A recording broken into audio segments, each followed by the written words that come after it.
ناظرین، وقفے پہ جانے سے پہلے میں بات کر رہا تھا کہ حضرت عمر رضی اللہ تعالیٰ عنہ نے اسلام کی شان کو ایسا بڑھایا کہ حضرت ابوبکر صدیق رضی اللہ تعالیٰ عنہ کے بعد جب امور مملکت ان کے ہاتھ میں آئے، 10 سال 6 ماہ حضرت عمر رضی اللہ تعالیٰ عنہ خلافت کے عہدے پر براجماع ہوئے تو اسلام کو ایسی شان اور ایسی شوکت نصیب ہوئی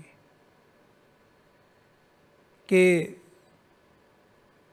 تاریخ داں بھی حیران رہ گئے کہ وہ کئی بر اعظموں میں پھیل گیا دین، لیکن ان کی سادگی یہ دیکھیے کہ مسجد نبوی میں ایک اینٹ کا سرہانہ بنا کے لیٹے ہوئے ہیں۔ ان کی سادگی یہ دیکھیے کہ جب مدینہ میں قحط پڑا تو انہوں نے اپنی خوراک اتنی کم کر دی کہ کم خوراک کی وجہ سے چہرہ مبارک کا رنگ بھی اس پہ بھی اثر پڑا۔ کوئی صحابہ نے عرض کیا کہ اس طرح تو آپ بیمار پڑ جائیں گے۔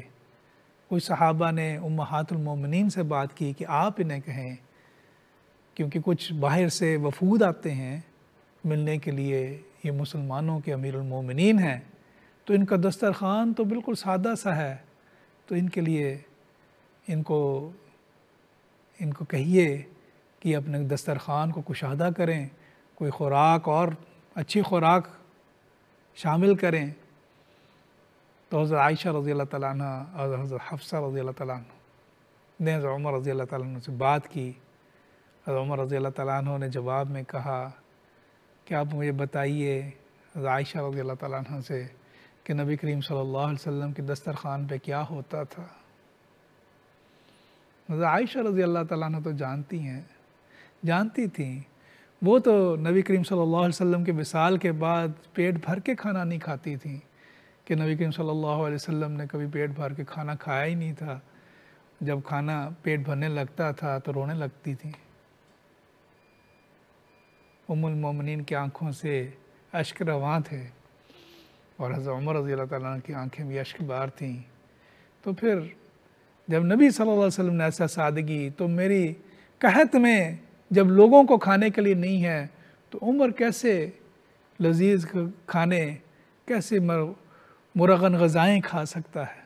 یہ تھے امیر المومنین حضرت عمر رضی اللہ تعالیٰ عنہ، جن کو 27 ذی الحج کو فجر کے وقت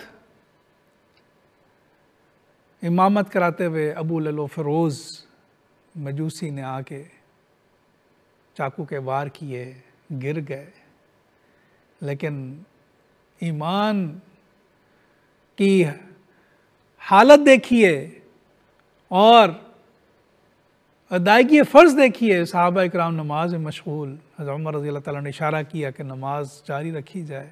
نماز مکمل ہوئی اور مسلمانوں کی تعداد دیکھیں فجر کی نماز میں کہ اس کو موقع ہی نہ مل سکا کہ وہ مسجد سے باہر بھاگ سکے۔ وہ لوگوں کو صفیں اتنی زیادہ تھیں اور اتنی زیادہ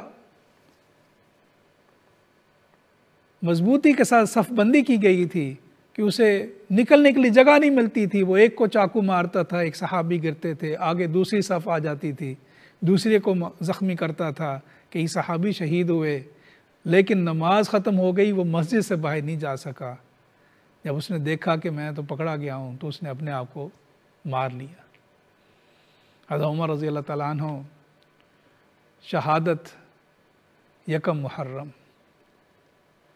نیا سال شروع ہو رہا ہے اور قربانی کی داستان ایک نئی رقم ہو رہی ہے۔ اپنے بیٹے حضرت عبداللہ بن عمر رضی اللہ تعالیٰ عنہ کو کہتے ہیں، فرماتے ہیں مجھے نیچے لٹاؤ۔ انہیں نیچے لٹایا جاتا ہے، اپنا رخسار زمین سے لگاتے ہوئے روتے ہوئے اللہ سے کہتے ہیں کہ یا اللہ تمہیں معاف کر دے۔ وہ عمر جو 10 مبشرہ میں شامل ہیں، جنہیں نبی کریم صلی اللہ علیہ وسلم نے جنت کی بشارت دی ہوئی ہے، وہ عمر جو کہ شہادت کی موت میں لے رہے ہیں، وہ عمر اتنی عاجزی کے ساتھ دنیا سے جا رہے ہیں، وہ عمر جنہوں نے اسلام کا جھنڈا سر بلند کر دیا، وہ عمر ناظرین، ہمارا سال ایسی قربانی سے شروع ہوتا ہے، اور پھر 10 محرم کو وہ قربانی کہ جس کی نظیر نہیں ملتی، جو اہل بیت نے دی قربانی، کہ جب حضرت امیر معاویہ رضی اللہ تعالیٰ عنہ کا وصال ہوتا ہے اور یزید تخت پہ بیٹھتا ہے، 60 ہجری کو ان کا وصال ہوتا ہے، یزید تخت پہ بیٹھتا ہے، اور یزید پھر یہ کوشش کرتا ہے کہ اس کی بیعت، لوگ اس کے لیے بیعت کریں۔ اس کے لیے اسے پتہ ہوتا ہے کہ وہ چند ایسی شخصیات کہ جو بڑی قابل قدر ہیں اور قابل تقلید ہیں، اگر وہ بیعت کر لیں گے تو پھر اس کا سکہ سب ہر جگہ جم جائے گا۔ وہ کون سی شخصیات تھیں؟ وہ خاندان رسول کی شخصیات، حضرت عمر رضی اللہ تعالیٰ عنہ کے بیٹے حضرت عبداللہ بن عمر، حضرت زبیر کے بیٹے حضرت عبداللہ بن زبیر، حضرت ابوبکر صدیق رضی اللہ تعالیٰ عنہ کے بیٹے حضرت عبد الرحمن بن ابوبکر۔ ان کی بیعت کے لیے وہ مدینہ کے گورنر عقبہ بن عامر کو یہ ٹاسک دیتا ہے کہ آپ ان سے زبردستی بیعت لیں۔ جب وہ زبردستی بیعت لینے کی کوشش کرتا ہے تو حضرت امام حسین رضی اللہ تعالیٰ عنہ مدینہ منورہ چھوڑ کے مکہ مکرمہ تشریف لے آتے ہیں۔ اب حج کے دن ہیں، اب یہ بھی خوف ہوتا ہے کہیں حاجیوں کی شکل میں کوئی قاتلانہ وار کرنے کی کوشش نہ کرے۔ ایسی صورت میں کوفہ، جسے کہ حضرت علی رضی اللہ تعالیٰ عنہ نے اپنی خلافت کے دور میں دارالخلافہ بنایا ہوتا ہے، یہ ایک نیا شہر جسے کہ حضرت عمر رضی اللہ تعالیٰ نے آباد کیا تھا، اور پھر جب حضرت علی رضی اللہ تعالیٰ عنہ کی خلافت آئی انہوں نے اسے اپنا دارالخلافہ بنایا۔ وہاں کے لوگ خطوط لکھتے ہیں حضرت امام حسین رضی اللہ تعالیٰ عنہ کو کہ ہم پہ بڑا ظلم ہو رہا ہے، آپ تشریف لائیں، ہم آپ کے ہاتھ پہ بیعت کریں اور آپ امت کی امامت کو سنبھالیں۔ حضرت امام حسین رضی اللہ تعالیٰ عنہ صورتحال کو جاننے کے لیے اپنے چچیرے حضرت مسلم بن عقیل رضی اللہ تعالیٰ عنہ کو ان کے بچوں کے ساتھ کوفہ بھیجتے ہیں۔ وہ کوفہ پہنچتے ہیں، پہلے دن ہی 14,000 لوگ ان کے ہاتھ پہ بیعت کرتے ہیں۔ وہ خط لکھتے ہیں کہ آپ تشریف لائیں، لوگ چشم براہ ہیں۔ حضرت امام حسین رضی اللہ تعالیٰ عنہ ان خطوط کے ملنے پہ قصد کرتے ہیں کوفہ جانے کا۔ صحابہ اکرام روکتے ہیں، کہتے ہیں کہ کوفہ والوں کے دل تو آپ کے ساتھ ہیں لیکن تلواریں آپ کے ساتھ نہیں۔ لیکن امام حسین رضی اللہ تعالیٰ عنہ، ان کا مقصود اقتدار تو نہ تھا، ان کا مقصود تو ایسی مملکت، ایسی حکمرانی کا خاتمہ تھا کہ جو اسلام کے اصولوں کے خلاف ہو۔ تو حضرت امام حسین اپنی ساتھیوں کے ساتھ، اپنے گھرانے کے ساتھ نکلتے ہیں۔ راستے میں ہوتے ہیں، خبر آتی ہے کہ حضرت مسلم بن عقیل کو شہید کر دیا گیا۔ ادھر کوفہ کا گورنر نعمان بن بشیر، جو کہ اہل بیت کی بڑی تکریم کرتا تھا، اس کو معزول کر کے ابن زیاد کو گورنر لگایا جاتا ہے۔ ابن زیاد اپنے ظلم اور بربریت پہ مشہور ہوتا ہے۔ جب کوفہ والے دیکھتے ہیں اس کی سختی تو وہ اپنی حمایت کھینچ لیتے ہیں اور حضرت مسلم بن عقیل کو بڑی مظلومانہ شہادت، مظلومانہ طریقے سے شہید کیا جاتا ہے۔ حضرت امام حسین تک خبر پہنچتی ہے، راستے میں ہوتے ہیں، سفر نہیں روکتے، چلتے جاتے ہیں۔ کربلا کے مقام پہ حر 10,000 کی فوج کے ساتھ آپ کا راستہ روکتا ہے، آپ کو روک لیا جاتا ہے۔ آپ سے آپ سے بات کی جاتی ہے، ایک ہی ایجنڈا ہوتا ہے کہ یزید کے ہاتھ پہ بیعت کر لیں۔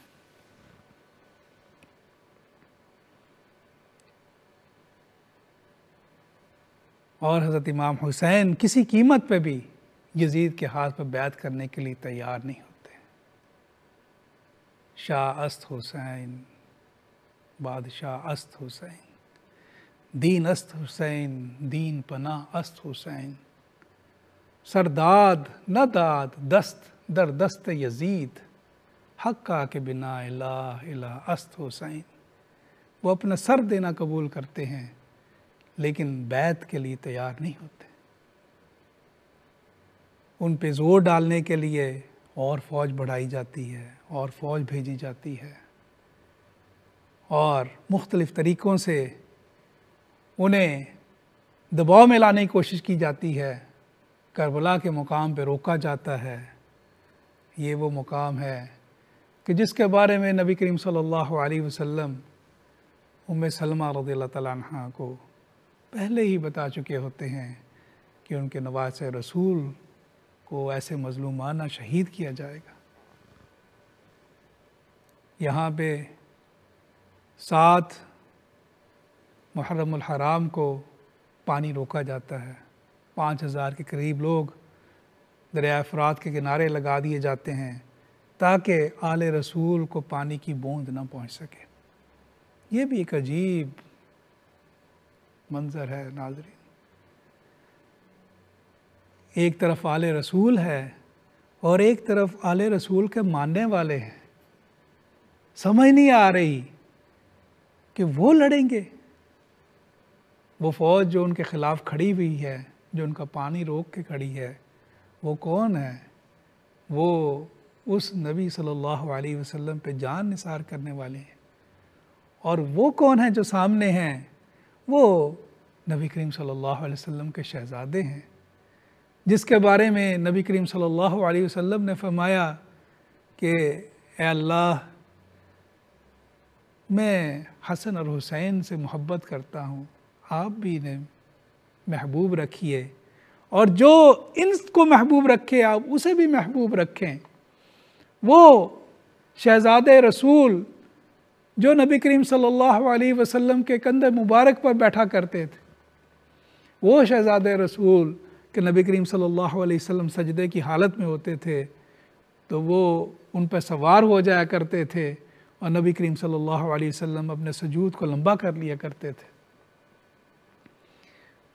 ایک مرتبہ نبی کریم صلی اللہ علیہ وسلم اپنے حجرہ مبارک سے باہر تشریف لائے تو ایک کندھے پہ حضرت امام حسن اور ایک کندھے پہ حضرت امام حسین کو بٹھایا ہوا۔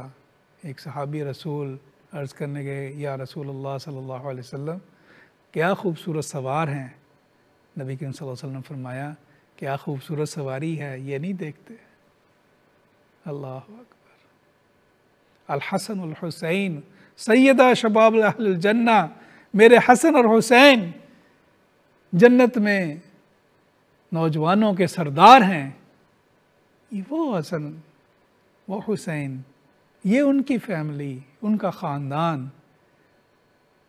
لیکن بڑی ہی عجیب بات ہے کہ لالچ اور طاقت اور غرور انسان کو اندھا کر دیتی ہے۔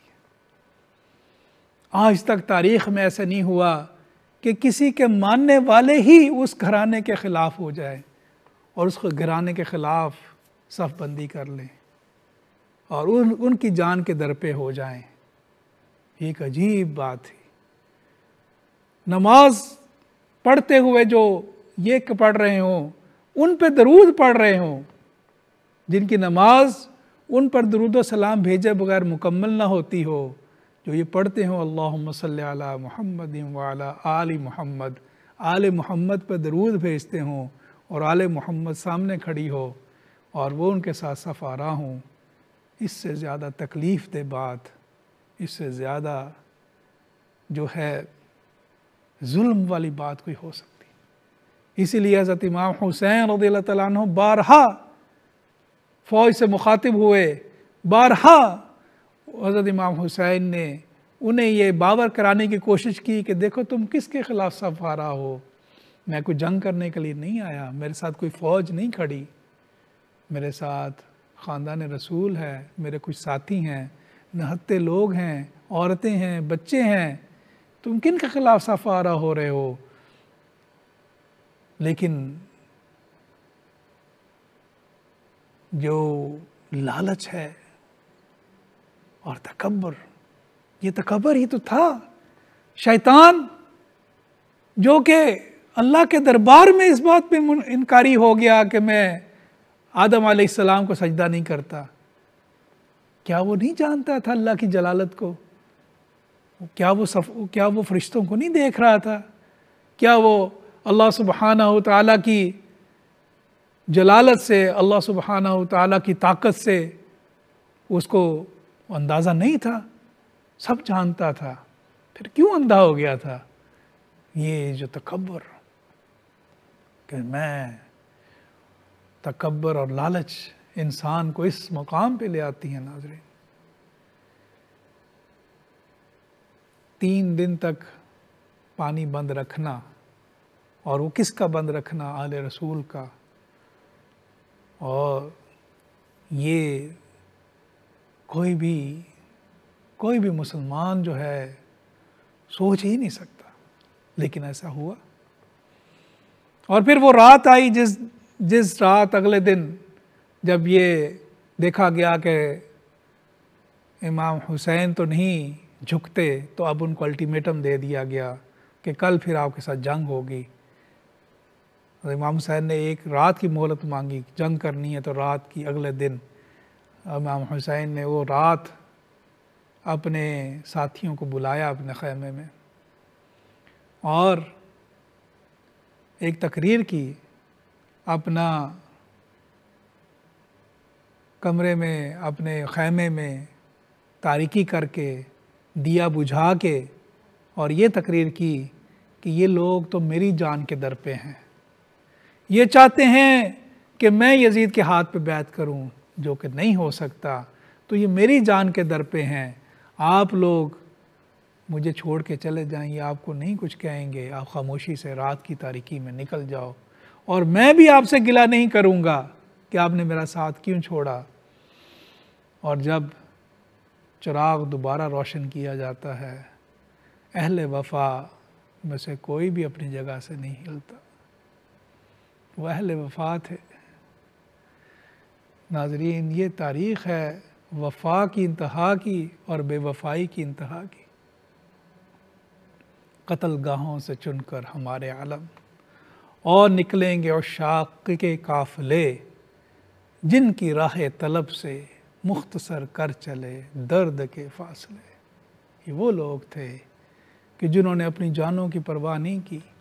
یہ وہ لوگ تھے جن کے بارے میں قرآن کہتا ہے ان اللہ اشتری من المؤمنین انفسهم واموالهم بان لهم الجنہ، جن کو پتا تھا کل یقینی طور پر ہمیں موت کو گلے لگانا ہوگا، لیکن انہوں نے حق کا ساتھ نہ چھوڑا. یہ بہت بڑا سبق ہے ہمارے لیے کہ ہر قیمت پر حق کے اوپر کھڑے ہو جانا. نبی کریم صلی اللہ علیہ وسلم کی حدیث ہے، بہترین جہاد جابر سلطان کے سامنے کلمہ حق کہنا. جب تمہیں پتہ ہے تمہاری جان چلی جائے گی، تمہیں پتہ ہے یہ تمہارا مال لوٹ لے گا، یہ تمہیں پتہ ہے، لیکن تم پھر بھی کلمہ حق نہ چھوڑو، یہ سب سے بہترین جہاد ہے. اور اس بہترین جہاد کی تاریخ حضرت امام حسین نے اپنے خون سے رقم کی. 10 محرم کو جو معرکہ ہوا، جس میں خاندان رسول کے تمام جوان انہوں نے اپنی جانوں کے نذرانے پیش کیے، جہاں علی اکبر اپنی جان پیش کر رہے ہیں، نوجوان علی اکبر، اور وہیں معصوم علی اصغر بھی، 6 ماہ کے معصوم علی اصغر بھی اپنی جان کا نذرانہ پیش کر رہے ہیں. امام حسین علی اصغر کو اپنے ہاتھوں میں اٹھا کے لاتے ہیں کہ ظالموں، اس کو تو پانی، انہیں تو پانی دے دو. بچہ ہے 6 ماہ کا، بلک رہا ہے پیاس سے. جواب میں تیر آتا ہے جو گلے میں ترازو ہو جاتا ہے.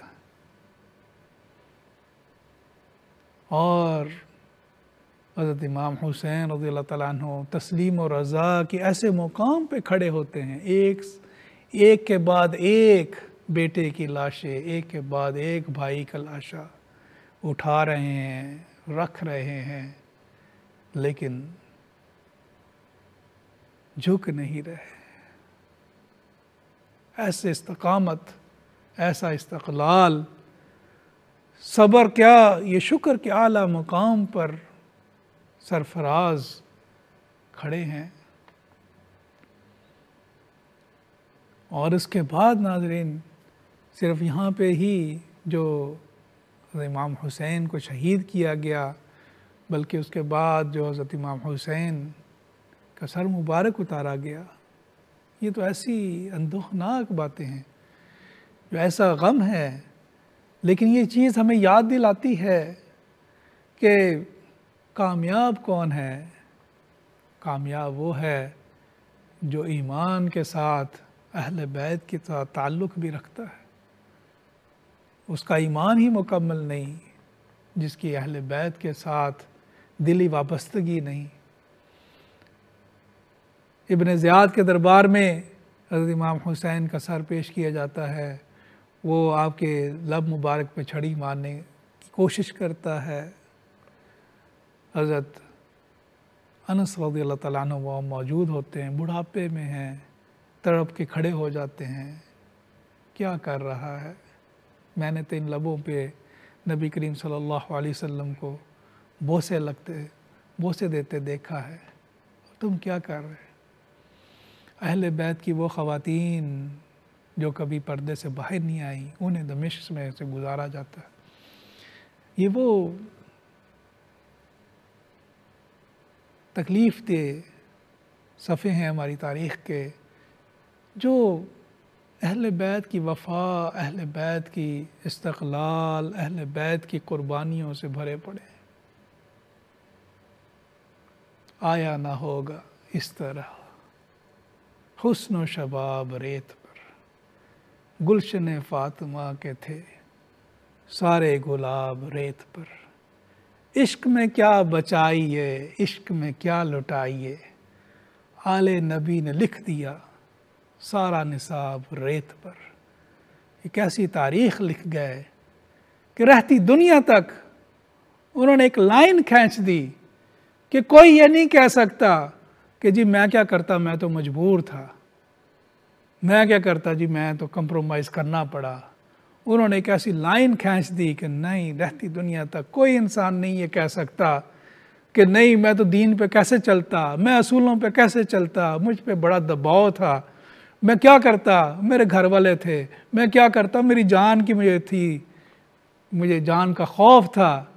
انہوں نے ہر اس پہ لکیر کھینچ دی کہ نہیں، نہ اپنی جان، نہ مال، نہ گھر، نہ بار، نہ بچے، نہ بیوی، نہ کوئی چیز راہ میں حائل ہوتی ہے۔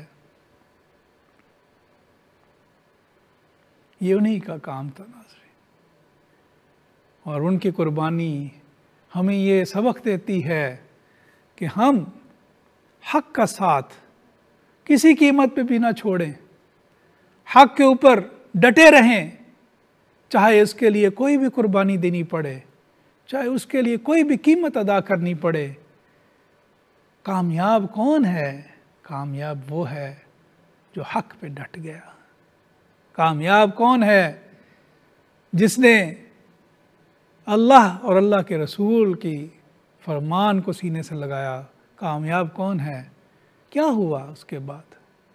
یزید کتنا عرصہ اس نے اس طاقت کو انجوائے کیا؟ صرف 3 سال۔ اس کے بعد کیا ہوا؟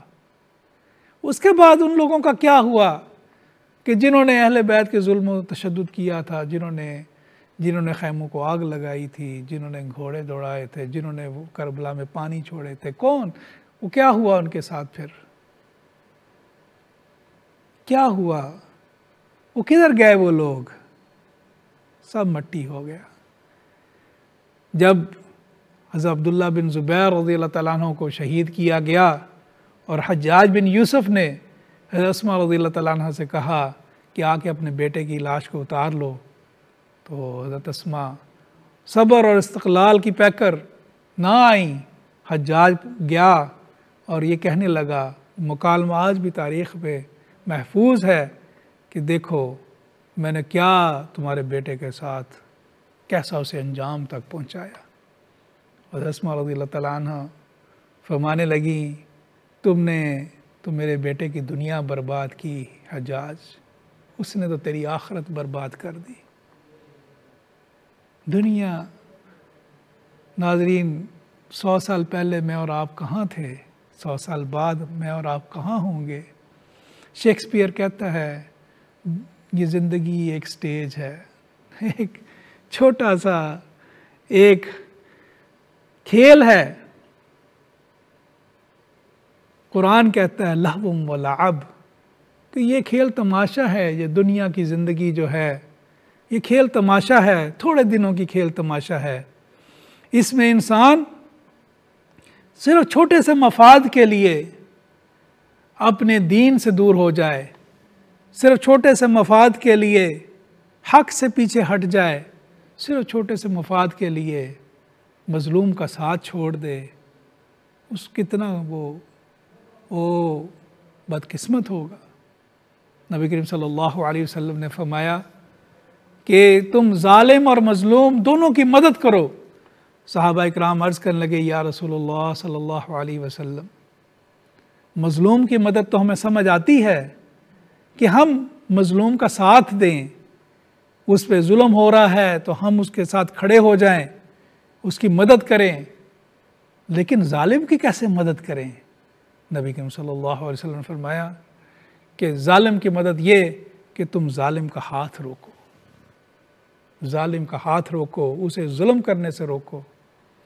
ناظرین، آج ہم نے فیصلہ کرنا ہے کہ ہم نے اپنی زندگیوں کو ایسے گزارنا ہے کہ جیسے نبی کریم صلی اللہ علیہ وسلم کے ارشادات ہیں، جیسے اللہ کے احکامات ہیں، یہی وہ زندگی ہے جو کامیاب زندگی ہے۔ اللہ سبحانہ و تعالیٰ ہر ایک کو اپنے حفظ و امان میں رکھے۔ وما علینا الا البلاغ۔ والسلام علیکم ورحمۃ اللہ وبرکاتہ۔